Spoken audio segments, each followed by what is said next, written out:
ಮಹಾರಾಷ್ಟ್ರದಲ್ಲಿ ಮಳೆ ಆಗ್ತಾ ಇರೋದ್ರಿಂದ ಕೊಲ್ಹಾಪುರ ಭಾಗದಲ್ಲಿ ಸದ್ಯ ಆತಂಕ ಪರಿಸ್ಥಿತಿ ಕೂಡ ನಿರ್ಮಾಣವಾಗಿದೆ. ಕವಲೊಡೆದು ಹರಿತಾ ಇರುವಂತಹ ಪಂಚಗಂಗಾ ನದಿ ಈಗಾಗಲೇ ಕೆಳ ಹಂತದ 52 ಸೇತುವೆಗಳು ಏನಿದೆ ಅದೆಲ್ಲವೂ ಕೂಡ ಜಲಾವೃತವಾಗಿಬಿಟ್ಟಿದೆ. ಪಂಚಗಂಗಾ ನದಿ ಹರಿಯುವ ದೃಶ್ಯ ಡ್ರೋನ್ ಕ್ಯಾಮೆರಾದಲ್ಲಿ ಸೆರೆ ಸಿಕ್ಕಿದೆ. ಮಹಾರಾಷ್ಟ್ರದಲ್ಲಿ ಆಗ್ತಾ ಇರುವಂತಹ ಭಾರಿ ಮಳೆಯ ಒಂದು ಪರಿಣಾಮ ಪಂಚಗಂಗಾ ನದಿ ಹರಿವು ಯಾವ ರೀತಿ ಇದೆ ಅನ್ನೋದನ್ನ ಡ್ರೋನ್ನ ಮೂಲಕವಾಗಿ ಅದನ್ನ ಸೆರೆ ಹಿಡಿಯಲಾಗಿದೆ. ದೃಶ್ಯ ಬಹಳ ಅದ್ಭುತವಾಗಿ ಸೆರೆಯಾಗಿರೋದನ್ನ ನಾವು ನೋಡ್ತಾ ಇದ್ದೀವಿ.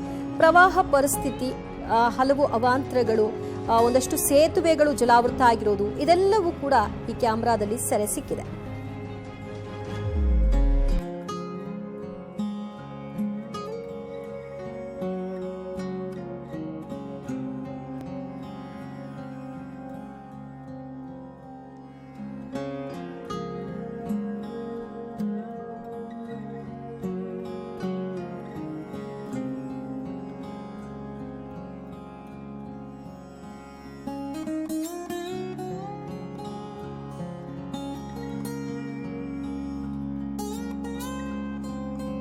ಐವತ್ತ 2 ಸೇತುವೆಗಳು ಈಗಾಗಲೇ ಜಲಾವೃತವಾಗಿಬಿಟ್ಟಿರುವಂಥದ್ದು. ಪಂಚಗಂಗಾ ನದಿ ಹರಿಯುವಂತಹ ದೃಶ್ಯ ಹೇಗಿದೆ ಅನ್ನೋದನ್ನ ಡ್ರೋನ್ ಕ್ಯಾಮೆರಾ ಮೂಲಕವಾಗಿ ಸೆರೆ ಹಿಡಿದು ನಾವು ನಿಮಗೆ ತೋರಿಸ್ತಾ ಇದ್ದೀವಿ. ವಿಜುವಲ್ ಹೇಗಿದೆ ಅಂತ. ಮಹಾರಾಷ್ಟ್ರದ ಪಶ್ಚಿಮ ಘಟ್ಟ ಪ್ರದೇಶದಲ್ಲಿ ಭಾರೀ ಮಳೆ ಆಗ್ತಾ ಇರೋ ಪರಿಣಾಮವಾಗಿ ಡ್ಯಾಮ್ಗಳಿಗೆ ಒಳ್ಳೆ ನೀರು ಬರ್ತಾ ಇದೆ.